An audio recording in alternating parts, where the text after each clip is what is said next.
Hello everyone, final revision में आपका स्वागत है और मैं हूं यश। तो हमारे इस चैनल फाइनल रिवीजन विद यश में हम बात कर रहे थे आधुनिक भारत के इतिहास की, मॉडर्न इंडियन हिस्ट्री की। तो अब तक के सेशंस में हमने बात कर ली थी किसान विद्रोहों की और श्रमिक आंदोलनों की। तो कहानी फिर आगे बढ़ाते हैं और बात करते हैं 1857 के विद्रोह की। तो इस सेशन में हम बात करेंगे कि 1857 का विद्रोह आखिर हुआ क्यों, उसके कारण क्या थे, उसके परिणाम क्या हुए, इस विद्रोह का स्वरूप क्या रहा, और साथ ही साथ ये कारण भी जानेंगे कि आखिर क्यों इसे भारत का प्रथम स्वतंत्रता संग्राम कहा जाता है, और देखेंगे कि क्या सचमुच में यह भारत का पहला फ्रीडम स्ट्रगल रहा। तो चलिए सेशन स्टार्ट करते हैं और देखते हैं कि इस 1857 के विद्रोह होने का आखिर कारण क्या था। तो पहले तो देखें कि सारे कारण ब्रिटिशर्स की नीतियों से रिलेटेड थे। तो सबसे पहले बात करते हैं राजनीतिक प्रशासनिक नीतियों की ब्रिटिशर्स की। तो ये ब्रिटिशर जो थे वो सदैव विदेशी बने रहे, इन्होंने कभी भारतीय जनता को अपना नहीं माना, सिर्फ औपनिवेशिक हित के लिए काम करते रहे। डलहौजी ने भी हड़प नीति लाई थी, जिसके तहत विभिन्न राज्यों पर कब्जा कर लिया था। रानी लक्ष्मीबाई इसी कारण रुष्ट भी थी इनसे। साथ ही साथ अवध पर भी इन्होंने कुशासन का आरोप लगाया था और अवध को भी हड़प लिया था। तो इन्हीं नीतियों के चलते विभिन्न राजा महाराजा, निज़ाम और जितने भी किंग्स थे इंडिया के, वे सभी इनसे नाराज़ होते चले गए। फिर अगली बात करते हैं आर्थिक कारणों की। तो इनकी भू राजस्व नीतियों से सभी परेशान थे, ये हम पहले ही देख चुके हैं। कृषि का वाणिज्यीकरण किया था इन्होंने, जिसके कारण किसानों को बहुत तकलीफ हुई थी।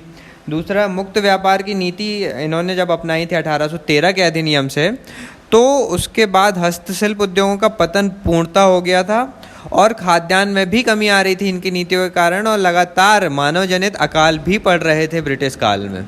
और आगे ये भी देखने मिलता है कि इन्होंने सामाजिक सांस्कृतिक क्षेत्रों में, मतलब भारत की परंपरागत संस्कृति में इंटरफेयर बहुत करना स्टार्ट कर दिया था। ये आदिवासियों की परंपराओं को तक नहीं बख्शते थे और भारतीय परंपराओं की खिल्ली उड़ाते थे और बल देते थे कि भारतीय कन्वर्ट हों और ईसाई बन जाएं। ईसाईकरण पर बल दिया करते थे ये लोग। फिर आगे बात करते हैं इनकी मिलिट्री की। तो सेना में भारतीयों को तो भर्ती करते थे ये लोग, लेकिन उनसे भेदभाव करते थे। इनके वेतन भत्ते ब्रिटिश सिपाहियों से बहुत कम रखे जाते थे और इन्हें जातीय धार्मिक चिन्ह धारण करने से भी रोका जाता था। और तो और भारतीय सैनिकों के लिए एक कानून बना दिया गया था, जिसमें समुद्र पार विदेश जाकर सेवा देना अनिवार्य बना दिया गया था। अब विदेश जाने पर सैनिकों के साथ होता क्या था कि उस समय जो भी इंसान विदेश जाता था या फिर समुद्र पार जाता था, तो उसे भारतीय लोग समाज से वंचित कर देते थे, जिससे भारत आकर भी उन सैनिकों को बहुत कठिनाइयाँ झेलनी पड़ती थीं। फिर एक कारण आता है तात्कालिक कारण, जो हम सब जानते हैं 1857 की क्रांति होने का, वो था चर्बी वाले कारतूस। इन चर्बी वाले कारतूसों की सबसे पहले जानकारी या सूचना दमदम सैन्य छावनी से मिली थी और सिपाहियों ने इसे अपने धर्म को भ्रष्ट होना बताया और विद्रोह में भाग लिया। तो सिर्फ चर्बी वाले कारतूस नहीं, ब्रिटिशर्स की राजनीतिक, प्रशासनिक, आर्थिक, सामाजिक, सांस्कृतिक और सैन्य नीतियां भी जिम्मेदार थीं 1857 की क्रांति को जन्म देने के लिए। तो कारण देखने के बाद अब बात करते हैं विद्रोह के प्रसार की, मतलब विद्रोह का आरंभ कैसे हुआ और प्रसार कैसे हुआ। तो सबसे पहले चर्बी वाले कारतूसों का विद्रोह होता है। सबसे पहले प्रतिक्रिया होती है बहरामपुर छावनी में फरवरी 1857 में, जहां पर सिपाहियों ने अंग्रेज़ों के आदेश को मानने से इनकार कर दिया था। फिर आगे बैरकपुर छावनी में मंगल पांडे होते हैं, जो बहुत फेमस हुए हैं 1857 की क्रांति के लिए, और फेमस भी इसलिए हुए क्योंकि 29 मार्च सन 1857 में इन्होंने 2 ब्रिटिश अधिकारी ह्यूसन और बक को गोली मार दी थी, और जिसमें बक की मृत्यु हो गई थी। तो ये थी मंगल पांडे की बात। फिर आगे देखते हैं कि मेरठ सैन्य छावनी से इस विद्रोह की, 1857 के विद्रोह की विधिवत शुरुआत हो जाती है, और शुरुआत होती है 10 मई 1857 से। इसी बीच बरेली के खान बहादुर खान, जिन्हें सिकंदर खान भी कहा जाता है, वह अपने सैनिकों को लेकर पहुंचते हैं दिल्ली और बहादुर शाह जफ़र, बहादुर शाह सेकंड को अपना नेता बनाते हैं। और इसीलिए देखा जाता है कि इस विद्रोह का प्रसार उत्तर भारत में केंद्रित था। अब इस स्लाइड के राइट में आप एक डायग्राम देखेंगे, जिसमें साफ दिखाया जा रहा है कि विभिन्न क्षेत्रों में, अलग अलग क्षेत्रों में नेतृत्व कहाँ कहाँ हुआ और कौन वहाँ के नेता थे।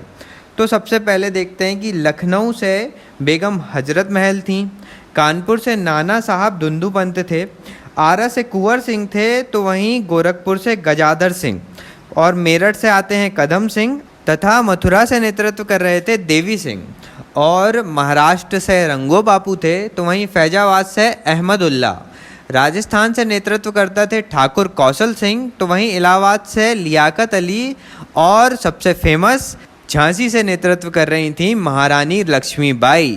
तो इन सारे नेतृत्वकर्ताओं के क्षेत्र आपको इस डायग्राम में दिख जाएंगे कि दिल्ली से रिलेट करते हुए इनके क्षेत्र कहाँ कहाँ थे और कहाँ कहाँ से विद्रोहों का आरंभ हुआ।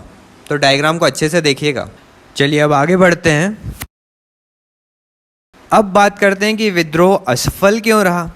तो पहली बात, इस विद्रोह का प्रसार बहुत सीमित रहा था, ज़्यादा व्यापक नहीं था यह विद्रोह। सभी भारतीयों का साथ नहीं मिला था इस विद्रोह में, क्योंकि ज़मींदार और शासक वर्ग अभी भी कुछ हद तक अंग्रेज़ों का साथ दे रहे थे, और मध्यम वर्ग भी इस विद्रोह से अलग था पूर्णतः। कोई केंद्रीय संगठन नहीं था, कोई केंद्रीय नेतृत्व नहीं मिल पाया था इस विद्रोह को। और तो और अंग्रेजों ने क्रीमिया युद्ध में लड़ रही सेना को बुलाया था इस विद्रोह के दमन के लिए, इसलिए अंग्रेजों के पास अच्छे अस्त्र शस्त्र, संचार सुविधाएं और योग्य सैनिक कमांडर भी थे, इसलिए इस विद्रोह का दमन हुआ। अब इसकी असफलता की बात करने के बाद आगे बात करते हैं कि इस विद्रोह का परिणाम क्या निकला, ब्रिटिशर्स की नीतियों में परिवर्तन कैसे हुआ इस विद्रोह के कारण। तो परिवर्तन कुछ इस तरह से था कि कंपनी का शासन समाप्त कर दिया जाता है अब इंडिया में, और यहाँ से अब क्राउन का शासन आता है भारत के ऊपर। मतलब अब भारत पर कोई ब्रिटिश ईस्ट इंडिया कंपनी नहीं, बल्कि वहाँ की क्राउन और संसद डिसाइड करेगी कि भारत के लिए कौन कौन सी नीतियाँ बनाई जाएंगी अब। और इसी के तहत लंदन में बोर्ड ऑफ कंट्रोल का अंत कर दिया जाता है, और वहाँ पर भारत सचिव और उसकी परिषद का गठन किया जाता है। ये बोर्ड ऑफ कंट्रोल और भारत सचिव का जो पद थे, ये हम डिटेल में डिस्कस करेंगे जब हम विभिन्न अधिनियमों की बात कर रहे होंगे, जैसे 1773 का रेगुलेटिंग एक्ट और 1764 का पिट्स इंडिया एक्ट। तो जब इन अधिनियमों को हम डिटेल में डिस्कस करेंगे ना, तब मैं आपको बताऊंगा कि ये बोर्ड ऑफ कंट्रोल और भारत सचिव और उसकी परिषद क्या थी। अभी के लिए बस इतना जानिए कि लंदन में जो भारत सचिव है और उसके 15 सदस्य की जो परिषद का गठन किया गया था, तो ये भारत सचिव सरकार का ही मंत्री होता था। फिर आगे देखते हैं कि 1857 के परिणाम में गवर्नर जनरल की जगह अब यहाँ पे वाइसराय की नियुक्ति की जाने लगी थी, और पहले वाइसराय थे लॉर्ड कैनिंग, और ये वाइसराय ब्रिटिश सरकार का सीधा प्रतिनिधि होता था। अब देखते हैं कि 1857 की क्रांति के बाद ही ब्रिटिश ताज ने अब अपने विलय विस्तार की नीति पूर्णतः त्याग दी थी, और ब्रिटिशर्स ने ये डिसाइड किया था कि अब हम अपने साम्राज्य का विस्तार नहीं करेंगे भारत में, और जितने भी शासक हैं उन्हें ही शासन करने देंगे भारत में। लेकिन हाँ, यह भी था कि ये सारे शासक ब्रिटिश रूल्स के अनुसार चलते थे। मतलब शासन तो शासक कर रहे थे, मतलब यहाँ के किंग कर रहे थे, इंडियन किंग, लेकिन सारी नीतियाँ और सारी बातें वो ब्रिटिशर्स की ही मानेंगे। फिर सामाजिक सांस्कृतिक नीतियों में इन्होंने परिवर्तन किया, और सामाजिक सांस्कृतिक क्षेत्र में बिल्कुल हस्तक्षेप करना बंद ही कर दिया था। फिर आगे चल के यूरोपीय और भारतीय सैनिकों की संख्या में संतुलन भी बैठाने लगे थे। जैसे हम पहले ही सैन्य नीतियों में बात कर चुके हैं कि 1857 के विद्रोह के बाद बंगाल में 2 भारतीय सैनिकों पर 1 अंग्रेज सैनिक होता था, और मद्रास और बॉम्बे वाले क्षेत्रों में 5 भारतीय सैनिकों पर 2 अंग्रेज सैनिक होते थे। तो अब ये जो परिणाम निकल कर सामने आए थे, इनकी नीतियों में जो परिवर्तन हुआ था ब्रिटिशर्स की, तो हम देखते हैं कि कंपनी का शासन समाप्त हो गया था अब इंडिया में। मुगल साम्राज्य का शासन भी लगभग समाप्त था इंडिया से। तो देखा जाता है कि निरंकुश शासन का अंत होता है अब इंडिया में। तो इसे हम एक बहुत बड़ा चेंज कह सकते हैं, लेकिन फिर भी अभी भी औपनिवेशिक शासन की निरंतरता तो थी ही ना भारत में। अभी भी तो ब्रिटिश ही शासन कर रहे थे भारत पर। और यह भी देखने मिलता है कि पहले बोर्ड ऑफ कंट्रोल में जो अध्यक्ष होता था वो भी सरकारी मंत्री होता था, और अब भी भारत सचिव जो है वो भी सरकारी मंत्री ही है। और तो और इन ब्रिटिशर्स ने भारतीय राजाओं को जो उनकी गद्दी दी थी वह भी इसलिए दी थी ताकि नीतियां तो ये ब्रिटिशर्स ही बना रहे थे। तो यदि वहाँ की जनता असंतोष प्रकट करती, विद्रोह करती, तो इन्हीं भारतीय राजाओं के विरुद्ध करती। तो बस अंग्रेज अपने आप को बचा रहे थे पूर्णतः। लेकिन इन सब 1857 की क्रांति के परिणामों ने एक चीज़ भारत के लिए अच्छी की कि भारत की जनता में अब कॉन्फिडेंस आ गया था और संघर्ष की भावना आ गई थी। भारत की जनता अब एकता पर बल देने लगी थी और अब भारतीयों को पता चल गया था कि नहीं यार, हम भी फ्रीडम ले सकते हैं, हम भी स्वतंत्र हो सकते हैं। चलिए, तो अब तक हमने बात कर ली 1857 के परिणामों की और उसका मूल्यांकन भी कर लिया। अब आगे बढ़ते हैं और बात करते हैं कि 1857 के विद्रोह का स्वरूप कैसा रहा। तो ये देखने मिलता है कि जितने भी ब्रिटिश राइटर्स हुए ना, उन्होंने अपने बुक्स में लिखा है कि 1857 का विद्रोह एक सैन्य विद्रोह था। और वो एक सैन्य विद्रोह क्यों बताते हैं 1857 के विद्रोह को? ताकि ब्रिटिश नीतियों के लिए इस विद्रोह को कोई जिम्मेदार न ठहराए। मतलब अब ब्रिटिशर्स ये दिखाना चाहते थे कि यहाँ के भारतीय जो सिपाही थे वो यहाँ के वेतन भत्ते और सुविधाओं से असंतुष्ट थे और धार्मिक भावनाओं से युक्त होकर उन्होंने विद्रोह किया, ना कि ब्रिटिशर्स की नीतियों से परेशान होकर। लेकिन अब हम इसको पूर्णतः सैन्य विद्रोह भी नहीं मान सकते, क्योंकि इस विद्रोह में किसान भी शामिल थे, शासक वर्ग भी शामिल थे और अन्य लोग भी शामिल थे जो ब्रिटिशर्स की नीतियों से असंतुष्ट थे। इसीलिए मुख्य कारण यहाँ था ब्रिटिशर्स की पॉलिसीज़। अब इसके बाद अगला स्वरूप देखने मिलता है कि इस विद्रोह को राष्ट्रीय और पहला स्वतंत्रता संग्राम कहा जाता है। तो क्यों कहा जाता है, उसके लिए कारण देख लेते हैं। तो पहली बार इतना व्यापक पैमाने पर विद्रोह हुआ था अंग्रेज़ों के सामने, जिससे अंग्रेज़ों को बाहर से सेना बुलानी पड़ी थी इसे रोकने के लिए। अंग्रेज़ों की नीतियों में पहली बार परिवर्तन आया था, कंपनी का शासन समाप्त हो गया था, विलय विस्तार की नीतियों का त्याग कर दिया था अंग्रेज़ों ने, और क्षेत्रीय और जाति आधार पर सैन्य टुकड़ियों में बांटने लगे थे अब अंग्रेज। मतलब इतना व्यापक परिवर्तन तो किसी बड़े पैमाने में हुए विद्रोह के कारण ही हो सकता था ना।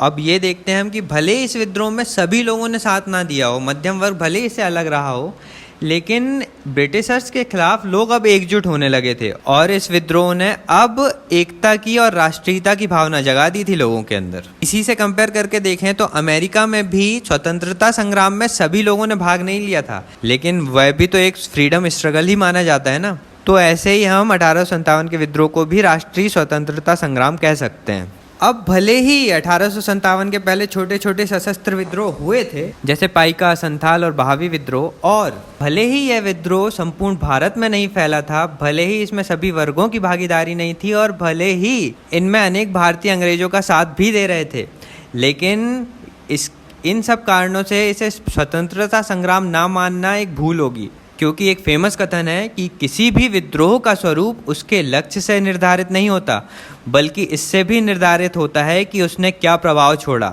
और इस विद्रोह ने तो ब्रिटिशर्स की पूरी नीतियों को ही पलट कर रख दिया था। इसीलिए हम इसे पहले राष्ट्रीय स्वतंत्रता संग्राम के रूप में देखते हैं। फिर अब आगे चलकर एक और स्वरूप देखने मिलता है इस विद्रोह का, पुनर्स्थापनावादी स्वरूप। मतलब यहाँ के जो लोग थे ना, वह ब्रिटिशर्स की आर्थिक, राजनीतिक, प्रशासनिक, सामाजिक, सांस्कृतिक सभी नीतियों से परेशान हो गए थे और विद्रोही ने ब्रिटिशर्स के पूर्व का जो शासन था, मुगल सत्ता, उसको लौटाने की बात कही थी। क्योंकि मुगल सत्ता के टाइम इस तरह का औपनिवेशिक शोषण नहीं होता था, सामाजिक धार्मिक स्वतंत्रता मिली हुई थी लोगों को, और कृषक और हथकरघे उद्योग भी उन्नति कर रहे थे और व्यापार भी विकसित था और नस्लवादी भेदभाव भी नहीं होता था।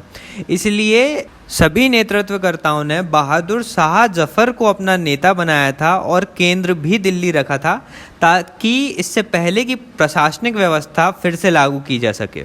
तो यहाँ पर हमारा 1857 का पूरा विद्रोह समाप्त होता है और सारा एनालिसिस भी कंप्लीट होता है। तो आई थिंक आपको लेक्चर पसंद आया होगा, तो लाइक कर दीजिए, और चैनल सब्सक्राइब नहीं किया तो प्लीज़ सब्सक्राइब कीजिए। और भी लेक्चर्स आने वाले हैं, अभी शेयर भी कीजिएगा अपने दोस्तों के साथ। अब अगले लेक्चर में हम ब्रिटिशर्स से हटकर कुछ एक नया टॉपिक देखने वाले हैं, जो है सामाजिक धार्मिक सुधार आंदोलन, जो शायद ब्रिटिशर्स की नीतियों से थोड़ा प्रभावित था, लेकिन ज़्यादा इसमें भारतीयों की ही भूमिका थी। तो चलिए मिलते हैं अगले सेशन में एक नए टॉपिक के साथ। I am Yash Dahariya, signing off. Thank you so much for listening.